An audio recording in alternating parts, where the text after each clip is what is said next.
రేగిస్తాన్ సిటీలో ఇంద్రలోకం అని ఒక గ్రామం ఉండేది. ఈ గ్రామం పేరు ఇంద్రలోకం అని ఎందుకు పెట్టారంటే ఈ గ్రామ ప్రజలు నీళ్ల కోసం కేవలం వర్షం పైనే ఆధారపడేవారు. ఇంకా వాళ్ళందరూ నమ్ముతారు వర్షం ఇంద్రదేవుడి వల్లే కురుస్తుందని.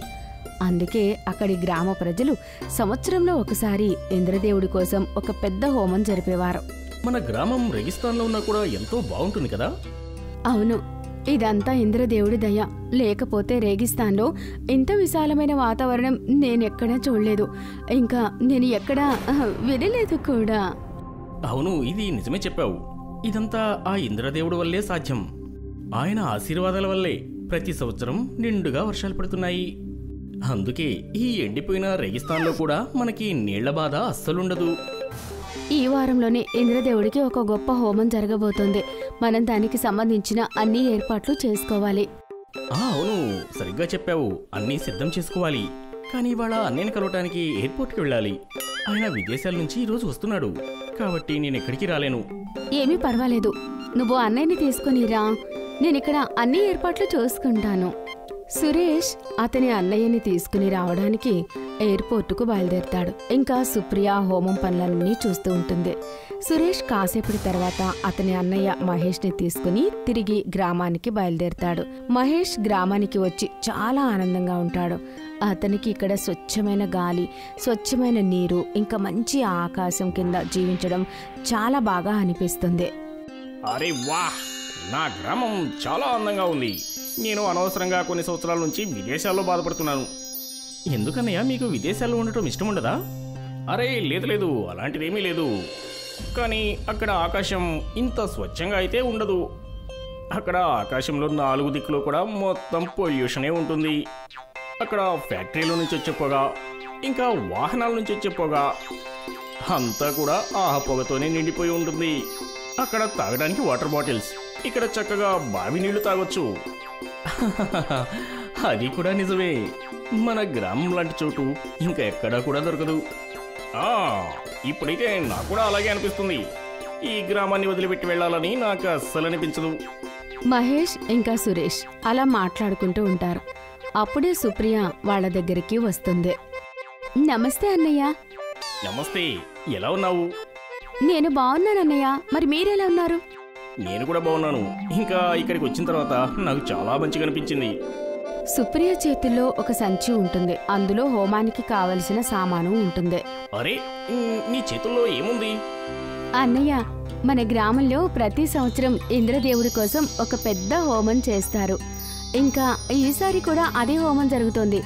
దానికి సమయం దగ్గరికి వచ్చింది. అందుకే దానికోసం ఏర్పాట్లన్నీ. సుప్రియ మాటలు విని మహేష్ ఆలోచనలో పడతాడు. ఇంద్రదేవుడి కోసం హోమ అంటే? నీకు తెలిసిందే కదా, మన గ్రామం పేరు ఇంద్రలోకం. మన గ్రామం పైన ఇంద్రదేవుడి కృప ఎప్పటికీ ఉంటుంది. ఆయన దయ వల్లనే మన గ్రామంలో ప్రతి సంవత్సరం వర్షాలు కురుస్తూ ఉంటాయి. ఆయన కృప వల్లే మన గ్రామానికి నీళ్ళలోటుండదు. అరే, ఇవన్నీ కూడా మూఢనమ్మకాలు. అయినా ఈ కాలంలో మీరు పుట్టి కూడా ఇలాంటివన్నీ మీరు నమ్ముతున్నారా ఏంటి? అలా ఏం కాదన్నయ్య, ఈ విషయాన్ని గ్రామంలో అందరూ నమ్ముతారు. ఇంకా ఇది ఇవాళ వచ్చింది కాదు, చాలా సంవత్సరాలుగా నడుస్తూ వచ్చిన ఆచారం. మీరు కూడా హోమానికి తప్పకుండా రండి. అసలు ఈ హోమం ఎక్కడ జరుగుతుంది? మీ పొలంలోనే. ఎక్కడైతే ఇంద్రదేవుడు చిన్న మందిరం ఉందో ఎప్పుడూ అక్కడే హోమం జరుగుతుంది. అరే సురేష్, నువ్వు నాకు ఆ గుడిని చూపిస్తావా? సరే అన్నయ్య, పదండి చూపిస్తాను. సురేష్ అతని అన్నయ్యని పొలం దగ్గరికి తీసుకుని వెళ్తూ ఉంటాడు. అక్కడ ఇంద్రదేవుడు చిన్న మందిరం ఉంటుంది.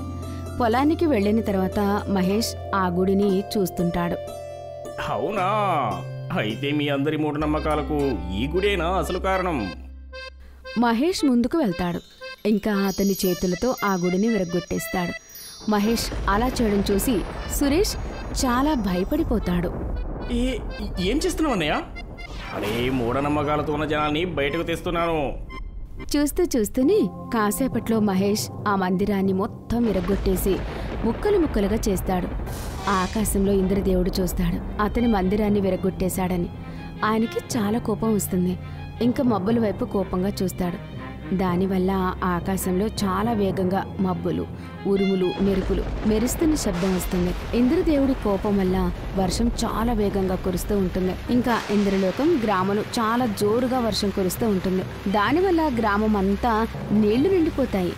అరే ఇదేంటి ఇంత హఠాత్తుగా జోరు వాన పడుతుంది? ఇదంతా ఆ దేవుడి ఇంద్రుడి వల్లే జరుగుతుంది. మీరు ఆయన గుడిని పడగొట్టి చాలా తప్పు చేశారు. అరే ఎందుకు నువ్వు ఇలా పిచ్చివాళ్ళ మాట్లాడుతున్నావు? ఆ గుడిని తీసేస్తే ఇంత పెద్ద వర్షం ఎక్కడైనా పడుతుందా? తుఫానుల వర్షం ఇంకా పెరిగిపోతూనే ఉంటుంది. ఇంకా గ్రామం మొత్తం నీళ్లతో నిండిపోతుంది. ఇంకా అన్ని చోట్ల నీళ్లు నిండిపోతూ ఉంటాయి. జనాల ఇళ్లలోకి కూడా నీళ్లు వస్తూ ఉంటాయి. సుప్రియ సురేష్ దగ్గరికి వస్తుంది. అరే గ్రామంలో ఇంత జోరుగా వర్షం ఎలా కురుస్తోంది? సరే ఇదంతా మహేష్ అనే వల్లే జరిగింది. ఆయన ఇంద్రదేవుడి గుడిని పడగొట్టాడు. అందుకే మనం ఈ పరిణామాన్ని అనుభవించాల్సిందే. నేను ఆయన విగ్రహాన్ని తీసుకొస్తాను. అయ్యో మహేష్ అన్నయ్య వల్ల చాలా పెద్ద తప్పు జరిగిపోయింది. మనం త్వరగా ఏదో ఒకటి చెయ్యాలి, లేకపోతే గ్రామం అంతా మునిగిపోతుంది. ఇంకా జనాలందరికీ ప్రమాదం ఉంటుంది.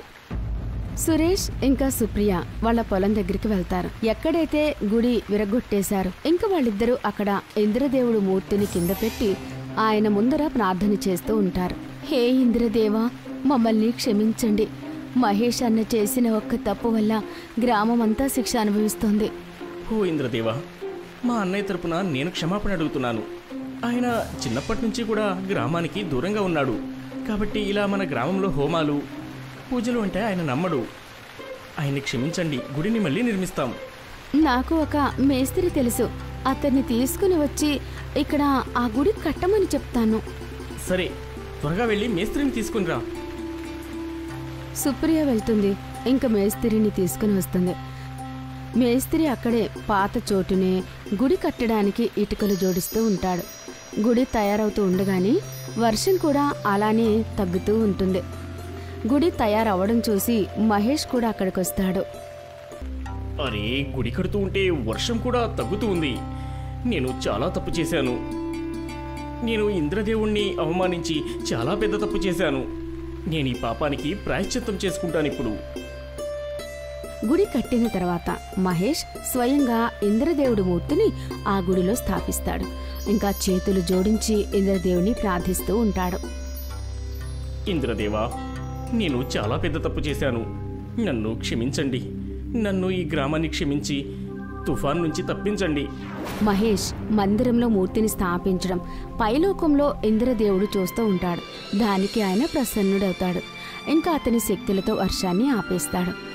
వర్షం ఆగిపోయిన కాసేపటి తర్వాత బయట ఉన్న నీళ్లు కూడా తగ్గిపోతూ ఉంటాయి. ఇంకా ఇంద్రలోకం మళ్ళీ ముందుగానే తయారవుతుంది. మహేష్ గట్టిగా జేజేలు కొడుతూ ఇంద్రదేవుణ్ణి పొగుడుతూ ఉంటాడు. ఇంద్రదేవుడికి జై హో, ఇంద్రదేవుడికి జై హో. మహేష్ ఇంకా మిగతా గ్రామ ప్రజలందరూ కలిసి హోమానికి ఏర్పాట్లు చేస్తారు.